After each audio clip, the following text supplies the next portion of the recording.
Hello दोस्तों, beginners point में आपका स्वागत है। और अभी हम कर रहे हैं टाइप नंबर 2, सतत विकास का अभिप्राय। आर्थिक विकास के साथ साथ पर्यावरण को सुरक्षित रखते हुए वर्तमान और भविष्य की पीढ़ियों के लिए प्राकृतिक संसाधन सुरक्षित रखना। सतत विकास का उद्देश्य प्राकृतिक संसाधनों का संरक्षण, प्रकृति के अनुकूल तकनीकों का प्रयोग, सामाजिक अन्याय की समाप्ति, संस्थाओं का विकेंद्रीकरण, आर्थिक वांछनाओं से मुक्ति आदि। सततशीलता। सततशीलता का अर्थ ऐसी स्थिति से है जो हमेशा के लिए बनी रहे। सतत यानी कि हमेशा के लिए बना रहना। शर्तें: प्राकृतिक संसाधनों का दुरुपयोग ना हो, पर्यावरण असंतुलन ना हो, प्रकृति का उत्पादन क्षमता से अधिक शोषण ना हो। अर्थव्यवस्था के क्षेत्रक, जो हम पहले पढ़ रहे थे कल, यहाँ ये पूरा पढ़ चुके थे। अगर नहीं देखा है इसके पहले का तो टाइप 1 इससे पहले से जाकर देख लेना। अर्थव्यवस्था के क्षेत्रक: प्राथमिक क्षेत्र, द्वितीयक क्षेत्र और तृतीयक क्षेत्र। कृषि एवं संबंध क्षेत्र, खनन एवं उत्खनन। द्वितीयक क्षेत्र औद्योगिक क्षेत्र, तृतीयक सेवा क्षेत्र। आर्थिक गतिविधियों के आधार पर अर्थव्यवस्था को 3 श्रेणियों प्राथमिक, द्वितीयक और तृतीयक क्षेत्रों में बांटा गया है, जिन्हें अर्थव्यवस्था के क्षेत्रक कहा जाता है। कृषि एवं संबंध क्षेत्र: इस क्षेत्र के अंतर्गत कृषि एवं उससे संबंधित गतिविधियों, खनन एवं उत्खनन का संचालन किया जाता है। कृषि की प्रक्रिया, निवेश मशीनरी पर हुआ, फिर बीज वगैरह बोए गए, रसायन और प्रक्रम वगैरह हुआ, निर्गत फसल बन गई। ये क्या हो रहा है? छिड़काव वगैरह हो रहा है। मानवीय निवेश, भंडारण, श्रम, मशीनरी और रसायन। भौतिक निवेश क्या होता है? सूर्य का प्रकाश, वर्षा, मृदा, ढाल, तापमान, ये सब क्या होते हैं? भौतिक निवेश। भारत में कृषि। भारत एक कृषि प्रधान देश है। कृषि क्षेत्र देश की कुल आबादी के लगभग 70% को आजीविका तथा देश के कुल कार्यबल के लगभग 54.6% जनगणना 2011 के अनुसार के लिए रोजगार पैदा करता है। भारतीय अर्थव्यवस्था GVA में तीनों क्षेत्रों का योगदान: प्राथमिक क्षेत्र प्राइमरी सेक्टर, कृषि एवं संबंध क्षेत्र, खनन एवं उत्खनन 16.64%। वर्ष 2023 1AE के संदर्भों में द्वितीयक क्षेत्र सेकेंडरी सेक्टर उद्योग में 28.75, तृतीयक क्षेत्र सेवा में 54.61% योगदान है। जैविक कृषि में रासायनिक खादों के स्थान पर जैविक खाद और प्राकृतिक पीड़कनाशी का उपयोग किया जाता है। फसलों का उत्पादन बढ़ाने के लिए कोई आनुवांशिक रूपांतरण नहीं किया जाता है। भारत में कृषि जलवायु क्षेत्र योजना आयोग ने कृषि जलवायु क्षेत्रों के आधार पर कृषि योजना तैयार करने की अनुशंसा की। कृषि जलवायु विशेषताओं, विशिष्ट मृदा प्रकार, तापमान तथा वर्षण एवं उसकी विविधता सहित जलवायु एवं जल संसाधनों की उपलब्धता के आधार पर संसाधन विकास हेतु कृषि क्षेत्र को मोटे तौर पर 15 श्रेणियों में विभक्त किया जा सकता है। भारत के 15 कृषि जलवायु क्षेत्र: पश्चिमी हिमालय क्षेत्र, पूर्वी हिमालय क्षेत्र, निम्न गंगेय मैदानी क्षेत्र, मध्य गंगेय मैदानी क्षेत्र, उच्च गंगेय मैदानी क्षेत्र, गंगा पार का मैदानी क्षेत्र, पूर्वी पठार तथा पर्वतीय क्षेत्र, मध्य पठार तथा पर्वतीय क्षेत्र, पश्चिमी पठार तथा पर्वतीय क्षेत्र, दक्षिणी पठार तथा पर्वतीय क्षेत्र, पूर्वी तटीय मैदान और पर्वतीय क्षेत्र, पश्चिमी तटीय मैदान और पर्वतीय क्षेत्र, गुजरात के मैदानी और पर्वतीय क्षेत्र, पश्चिमी शुष्क क्षेत्र और द्वीप क्षेत्र। ये सब इसमें है। पहला पश्चिम हिमालय क्षेत्र ये हो गया। पूर्वी हिमालय क्षेत्र किधर है? ये रहा। निम्न गंगेय मैदानी क्षेत्र 3 नंबर, इधर ये रहा। मध्य ये, उच्च ये, गंगा पार का मैदानी क्षेत्र इधर आ गया। पूर्वी पठार और पर्वतीय क्षेत्र यहाँ पे इधर आ गया। मध्य पठार एवं पर्वतीय क्षेत्र, पश्चिमी पठार एवं पर्वतीय क्षेत्र, और ये दक्षिणी पठार तथा पर्वतीय क्षेत्र इधर की साइड है। पूर्वी तटीय मैदान और पर्वतीय क्षेत्र यहाँ आ गया। पश्चिमी तटीय मैदान और पर्वतीय क्षेत्र इधर। इसमें क्या करना है? ये इस छोटे के नाम भी लिखने हैं यहाँ पे। ये मेहनत खुद करनी पड़ेगी, ठीक है। जैसे यहाँ पे जम्मू कश्मीर आ जाएगा, इधर UP वगैरह आ जाएगा, इधर तुम्हारा गुजरात की साइड आ जाएगा, गुजरात राजस्थान, ठीक है। इधर मणिपुर एसेक्ट्रा वगैरह आ जाएंगे। तो ये सब अपने आप लिखना है, ठीक है। प्रत्येक पौधा एक विशेष जलवायु में ही अपना विकास करते हैं। ऋतुओं के आधार पर फसलों का वर्गीकरण। जायद की फसल खीरा, ककड़ी, तरबूज, खरबूज आदि। बुआई कब होती है? मार्च में। कटाई होती है जून में। फिर आ जाती है खारिफ की फसल, धान, मक्का, ज्वार, सोयाबीन, उड़द, तिल, अरहर, मूंग आदि। बुआई होती है जून और जुलाई में। कटाई होती है अक्टूबर और नवंबर में। रबी की फसल, गेहूँ, जौ, मटर, चना, सरसों, अलसी आदि। बुआई अक्टूबर नवंबर, कटाई मार्च और अप्रैल। भारतीय कृषि की समस्याएं। मानवीय समस्याएं, भूमि पर जनसंख्या का दबाव, सामाजिक वातावरण। संस्थागत समस्याएं, खेतों का छोटा आकार, भूस्वामित्व प्रणाली। तकनीकी समस्याएं, सिंचाई की कम सुविधाएं, खेती के पुराने तरीके, उन्नत बीजों की कमी, साख सुविधाओं का अभाव, भंडारण की कमी आदि। भौगोलिक दशाओं, उत्पाद की मांग, श्रम तथा प्रौद्योगिकी के स्तर के आधार पर कृषि का वर्गीकरण मुख्यतः निर्वाह कृषि और वाणिज्यिक कृषि। निर्वाह कृषि, गहन निर्वाह कृषि, छोटे भूखंड, साधारण औजार तथा अधिक श्रम का उपयोग।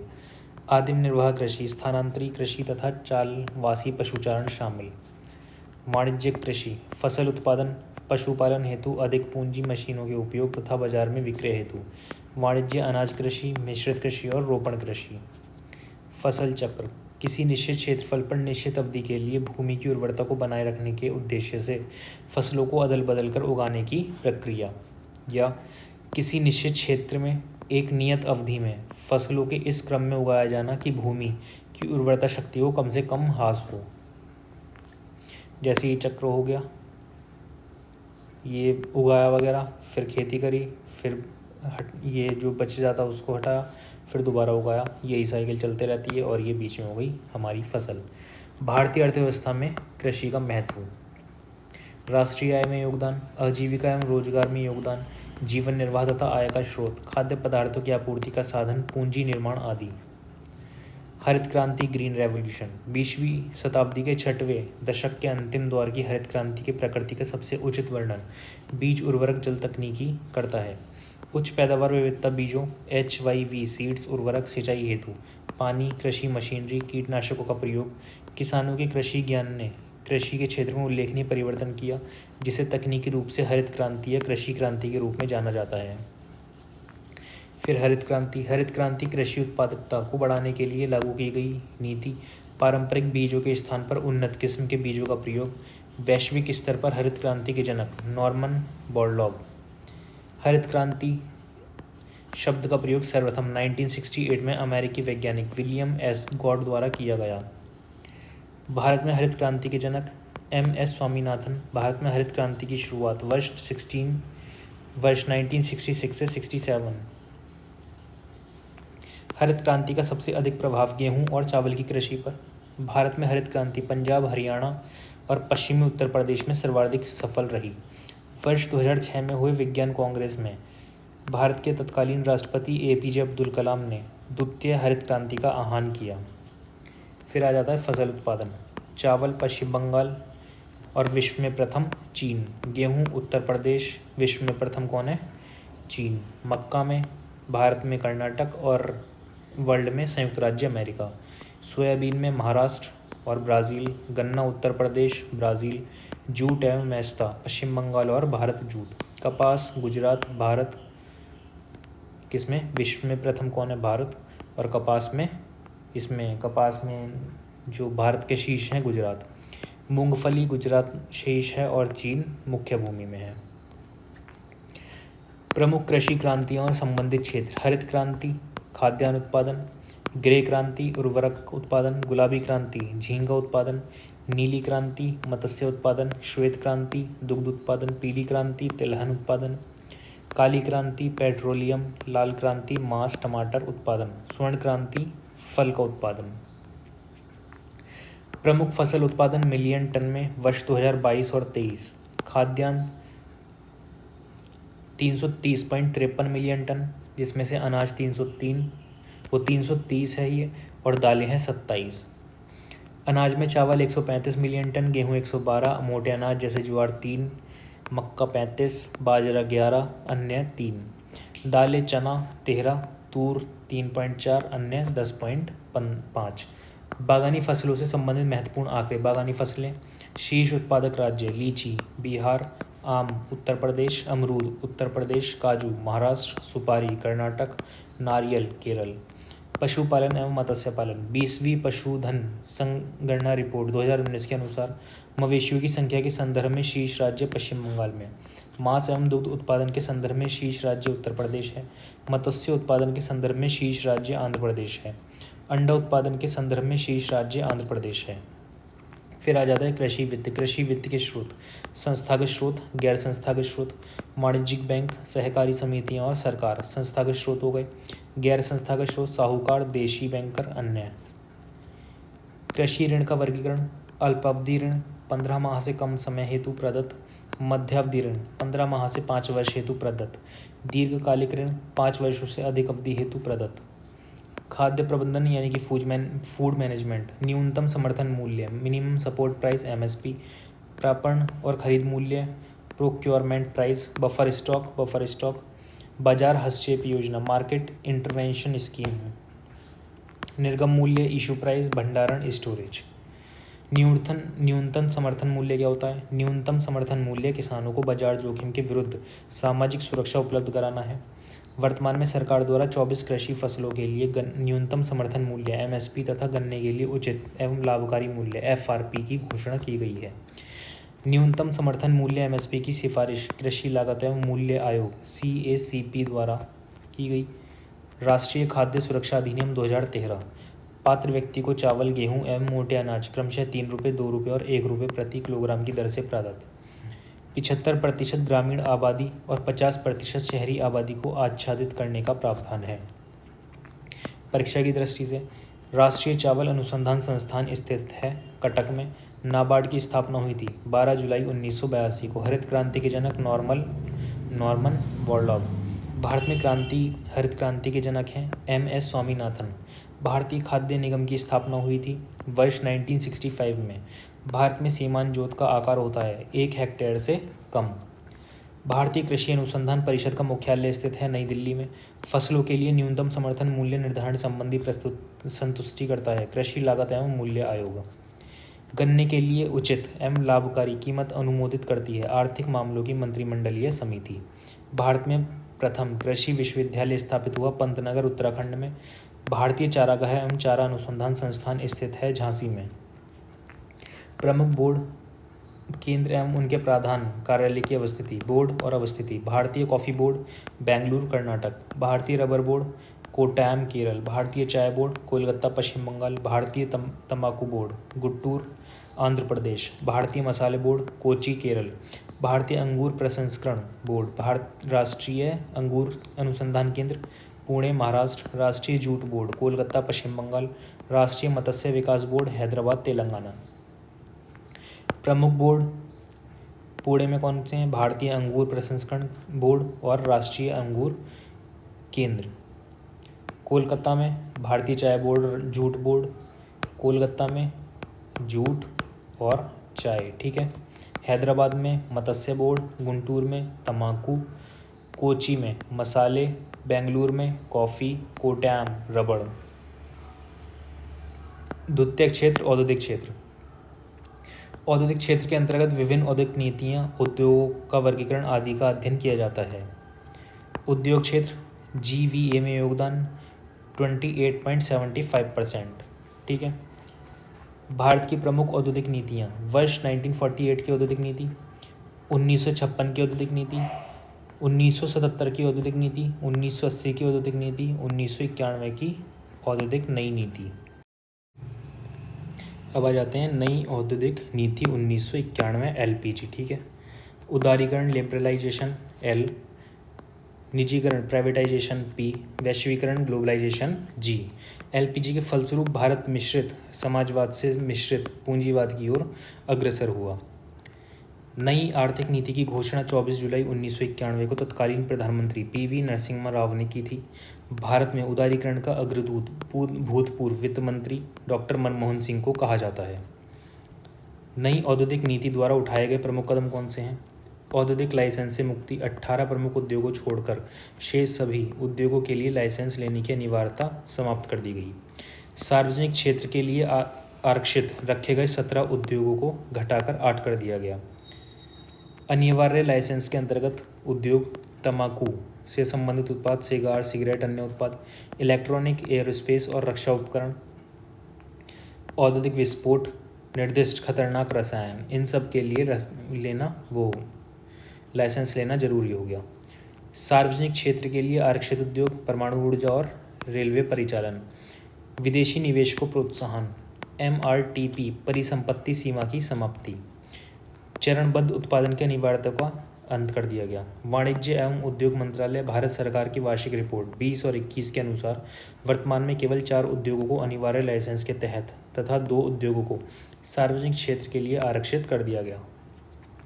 महत्वपूर्ण तथ्य: फेमा द्वारा FERA का प्रतिस्थापन फेरा FERA foreign exchange regulation act के स्थान पर FEMA foreign exchange management act को लागू किया गया, जो जून 2000 से प्रभावी हो गया। सूक्ष्म लघु और मध्यम उद्यम विकास MSME अधिनियम 2006। प्रभावी तिथि 2 अक्टूबर 2006। सूक्ष्म लघु एवं मध्यम उद्यमों हेतु निवेश सीमा को 2 वर्गों विनिर्माण तथा सेवा उद्यम में वर्गीकृत किया गया, जिसके तहत संयंत्र तथा मशीनरी हेतु निवेश सीमा निम्न है। विनिर्माण और सेवा: सूक्ष्म संयंत्र तथा मशीनरी में निवेश 25 लाख रुपए से अधिक न हो। उपकरण में निवेश 10 लाख रुपए से अधिक न हो। लघु संयंत्र तथा मशीनरी में निवेश 25 लाख रुपए से अधिक लेकिन 5 करोड़ रुपए से अधिक न हो। उपकरण में निवेश 10 लाख रुपए से अधिक लेकिन 2 करोड़ रुपए से अधिक न हो। फिर आ जाता है मध्यम संयंत्र तथा मशीनरी में निवेश 5 करोड़ रुपए से अधिक लेकिन 10 करोड़ रुपए से अधिक ना हो। उपकरण में निवेश 2 करोड़ रुपए से अधिक लेकिन 5 करोड़ रुपए से अधिक ना हो। वर्ष 2020 में सूक्ष्म लघु एवं मध्यम उद्यम की परिभाषा में संशोधन करके MSME हेतु नया वर्गीकरण किया गया, जो जुलाई 2020 से प्रभावी हो गया। संयुक्त मापदंड: निवेश और वार्षिक टर्नओवर। वर्गीकरण: संयंत्र एवं मशीनरी अथवा उपस्कर। सूक्ष्म निवेश 1 करोड़ रुपए तक और कारोबार 5 करोड़ रुपए तक। लघु निवेश 10 करोड़ रुपए तक और कारोबार 50 करोड़ रुपए तक। मध्यम निवेश 50 करोड़ रुपए तक तथा कारोबार 250 करोड़ रुपए तक। उसके बाद आता है उद्योग का वर्गीकरण: कुटीर घरेलू उद्योग, सूक्ष्म लघु एवं मध्यम उद्योग, वृहद पैमाने के उद्योग। भारत में औद्योगिक वित्त के स्रोत: संस्थागत स्रोत ICICI, IFCI, IDBI, IIBI, UTI आदि।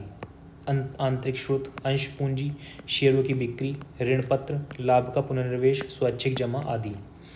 भारत में औद्योगिक वित्त के संस्थागत स्रोत: भारतीय औद्योगिक वित्त निगम लिमिटेड IFCI। इस स्थापना वर्ष 1948 में कार्य औद्योगिक प्रतिष्ठानों को दीर्घकालीन एवं मध्यकालीन ऋण देना, औद्योगिक उत्पादन क्षमता में स्थायी सुधार हेतु ऋण प्रदान करना।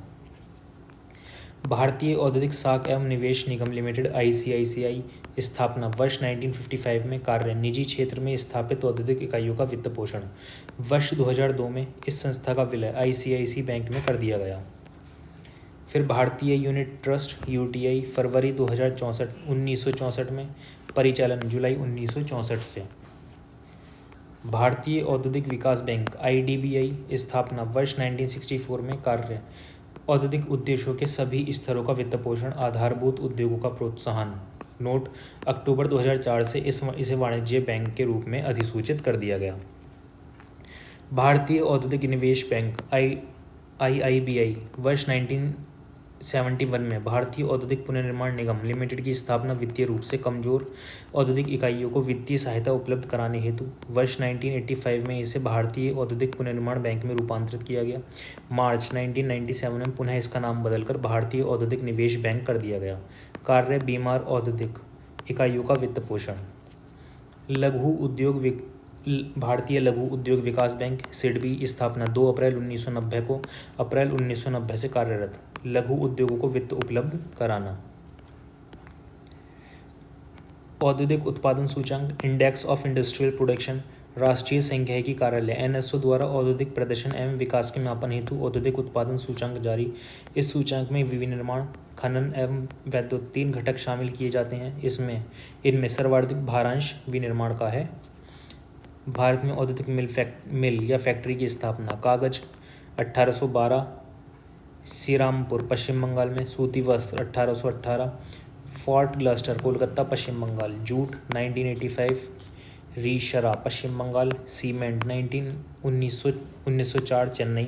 एल्यूमिनियम 1937 JK नगर पश्चिम बंगाल। नवरत्न कंपनियां: भारत में सार्वजनिक क्षेत्र की 9 चुनिंदा कंपनियों को निर्णय में अधिक स्वतंत्रता देने हेतु वर्ष 1997 में नवरत्न कंपनी का दर्जा दिया गया। अद्यतन आंकड़ों के अनुसार देश में 16 नवरत्न कंपनियां हैं। महारत्न कंपनी: देश में महारत्न कंपनियों की शुरुआत 2010 में हुई। महारत्न कंपनियों हेतु मानक पिछले 3 वर्षों में वार्षिक निवल लाभ 5,000 करोड़ रुपये हो। कंपनी का निवल मूल्य 15,000 करोड़ रुपये हो। पिछले 3 वर्षों में औसत रूप से 25,000 करोड़ रुपये का कारोबार किया हो। शेयर बाजार में सूचीबद्ध हो। महारत्न कंपनियां: HPCL Hindustan petroleum corporation limited. BPCL Bharat petroleum corporation limited. PGCIL भारतीय power grid corporation limited. PHEL Bharat heavy electricals limited. PFC power finance corporation. OIL oil India limited. NTPC राष्ट्रीय ताप विद्युत निगम। CIL कोल इंडिया लिमिटेड। REC पूर्व नाम ग्रामीण विद्युतीकरण निगम लिमिटेड। ONGC तेल एवं प्राकृतिक गैस निगम। IOC भारतीय तेल निगम। गेल भारतीय गैस प्राधिकरण लिमिटेड। सेल भारतीय इस्पात प्राधिकरण लिमिटेड। महारत्न कंपनियां हैं ये सब, ठीक है। भारत में प्रमुख खनिज उत्पादन एवं भंडारण: खनिज बॉक्साइट शीर्ष उत्पादक राज्य ओडिशा। शीर्ष भंडारण ओडिशा। कोयला शीर्ष उत्पादक छत्तीसगढ़। भंडार झारखंड। प्राकृतिक गैस असम। ताम्र अयस्क मध्य प्रदेश राजस्थान। हीरा मध्य प्रदेश। 2021 पी के संदर्भ में जहाँ पर ये 1 लिखा है, मध्य प्रदेश के ऊपर ये 1 लिखा है, यानी कि इसके संदर्भ में यहाँ पे 2 लिखा है अप्रैल 2020 के संदर्भ में, 3 जिसमें लिखा है उसमें 2019-20 के संदर्भ में, 4 अप्रैल 2021 के संदर्भ में, ये सब है। Indian minerals book year book 2021 जो इनके स्रोत हैं, कहाँ से लिया गया है, ठीक है। विश्व में प्रमुख खनिज उत्पादन एवं भंडारण: कोयला चीन में सबसे ज़्यादा होता है, अमेरिका में सबसे ज़्यादा भंडार होता है।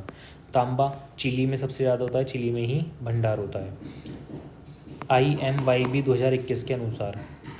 फिर आ जाता है हीरा, रूस में भंडार होता है। स्वर्ण चीन, ऑस्ट्रेलिया। कच्चा तेल अमेरिका, वेनेजुएला। प्राकृतिक गैस अमेरिका, रूस। परीक्षा की दृष्टि से औद्योगिक नीति 1973 के द्वारा एक नए शब्द कोर अथवा मूलभूत उद्योग की उत्पत्ति। परीक्षा दृष्टि औद्योगिक नीति 1977 के प्रावधानों के तहत भारत सरकार द्वारा जिला उद्योग केंद्र DIC की स्थापना। एक अधिकार तथा अवरोधक व्यापार व्यवहार MRTP अधिनियम 1969 पारित हुआ। सूक्ष्म लघु एवं मध्यम उद्यम विकास अधिनियम 2006 के अनुसार MSME को 2 वर्गों में बांटा गया, विनिर्माण और सेवा उपक्रम। मेक इन इंडिया का लोगो है शेर। विश्व बौद्धिक संपदा संगठन का मुख्यालय स्थित है जेनेवा, स्विट्जरलैंड में। प्रधानमंत्री मुद्रा योजना के तहत प्रदत्त ऋण राशि है 10 लाख रुपए। तृतीयक क्षेत्र सेवा क्षेत्र: प्रमुख सेवा क्षेत्र सामुदायिक सेवा, सूचना प्रौद्योगिकी, बैंकिंग, बीमा, भंडारण, अभियांत्रिकी, जहाजरानी, वाणिज्य व्यापार, शेयर बाजार, परिवहन, होटल, दूरसंचार, लोक प्रशासन। सेवा क्षेत्र का महत्व: भारतीय अर्थव्यवस्था की वृद्धि दर में, प्राथमिक एवं द्वितीयक क्षेत्र के संयोजन में, प्रत्यक्ष विदेशी निवेश FDI के एकत्रीकरण में, रोजगार देने में, निर्यात में, संचार क्रांति आदि में। सकल मूल्यवर्धन GVA में सेवा क्षेत्र का हिस्सा एवं प्रत्यक्ष विदेशी निवेश FDI अंतर्भाग। वर्ष 2019-20 में भारत के कुल कार्यबल का 30.8% भाग सेवा क्षेत्र द्वारा प्रदान किया जा रहा है। भारत और विकास पर संयुक्त राष्ट्र सम्मेलन UNCTAD द्वारा जारी वर्ल्ड इन्वेस्टमेंट रिपोर्ट 2023 के अनुसार वैश्विक स्तर पर प्रत्यक्ष विदेशी निवेश अंतर्वाह के संदर्भ में भारत का वर्ष 2022 एवं वर्ष 2021 में भी 8वां स्थान है। अमेरिका तथा चीन के बाद भारत विश्व का तीसरा सबसे बड़ा स्टार्टअप इकोसिस्टम बन गया है। फिर आ जाता है यूनिकॉर्न। वित्तीय क्षेत्र में यूनिकॉर्न शब्द का प्रयोग निजी स्वामित्व वाले उस स्टार्टअप के लिए किया जाता है जिसका मूल्य $1 बिलियन से अधिक हो, अथवा निजी स्वामित्व वाला ऐसा स्टार्टअप जिसका मूल्य $1 बिलियन से अधिक हो। यूनिकॉर्न शब्द का सबसे पहले एलन ली द्वारा पुनर्स्थापित किया गया था।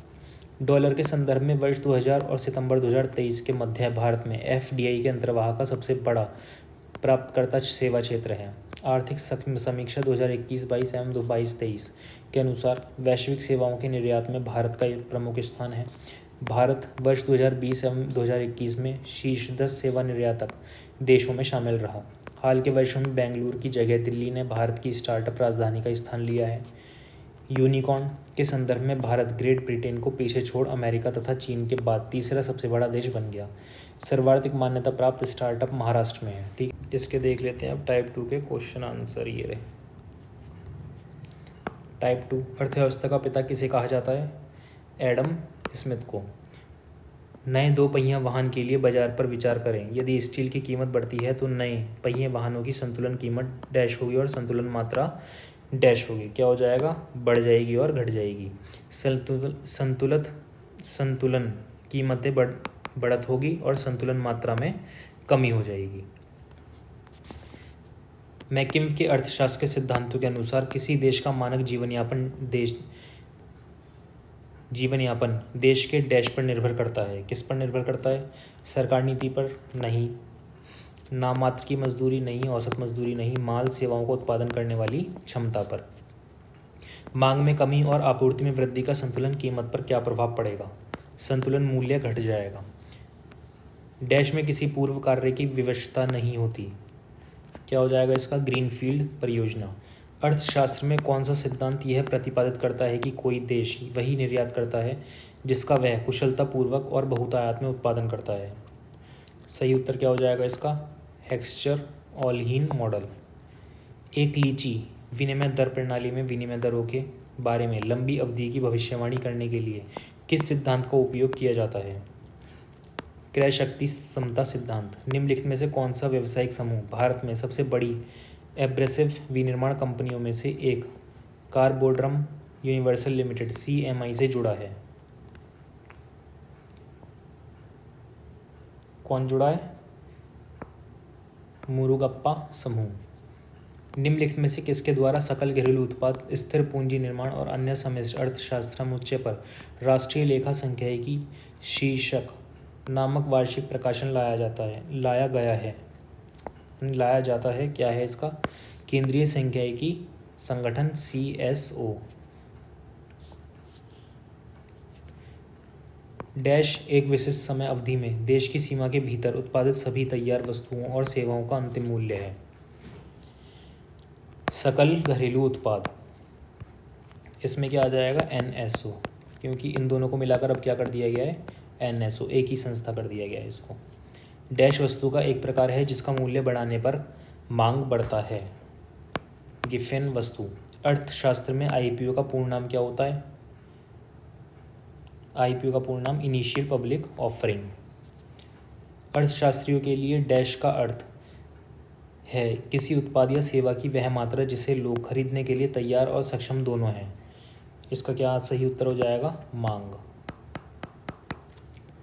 निम्नलिखित में से कौन सी पूंजीगत वस्तु नहीं है? कौन सी पूंजीगत वस्तु नहीं है? भोजन एवं वस्त्र। उत्पादक क्षमता बढ़ाने वाले व्यय किस प्रकार के व्यय के उदाहरण हैं? ये हो जाएंगे निवेश व्यय। निम्नलिखित में से कौन सा कथन अवस्थिति के संबंध में सही है? कौन सा सही है? एक विशिष्ट अवधि में मुद्रास्फीति दर में कमी। डैश अर्थव्यवस्था में उत्पादन के समस्त संसाधनों पर सरकार का स्वामित्व और नियंत्रण रहता है। क्या हो जाएगा इसका? समाजवादी। निम्नलिखित में से किसे राजकोषीय घाटा कहा जा सकता है? किसे कहते हैं? कुल व्यय, उधार के अलावा कुल प्राप्तियां। निम्नलिखित में से कौन सा विकल्प सत्य है? कौन सा सत्य है? सकल घरेलू उत्पाद माइनस मूल्यह्रास इक्वल टू निवल घरेलू उत्पाद। पर्यावरण प्रदूषण और प्राकृतिक संसाधनों के दोहन की दृष्टि से लागत को समायोजित करते हुए व्यक्त किया गया GDP क्या कहलाता है? ये कहलाता है ग्रीन GDP। FC और NDP is equal to FC minus GDP equals to क्या हो जाएगा? मूल्यह्रास। भारत में सूक्ष्म वित्त आंदोलन औपचारिक रूप से पायलट आधार पर डैश में डैश द्वारा शुरू किया गया है। इसका कहीं क्या हो जाएगा? पहला, नाबार्ड 1992। सरकार द्वारा ऋण का भुगतान डैश का एक उदाहरण है। किसका उदाहरण है ये? पूंजीगत व्यय। डैश उन करों में से एक है जहां प्रभाव उस व्यक्ति पर पड़ता है जिसके लिए यह कानूनी रूप से लगाया जाता है। प्रत्यक्ष कर।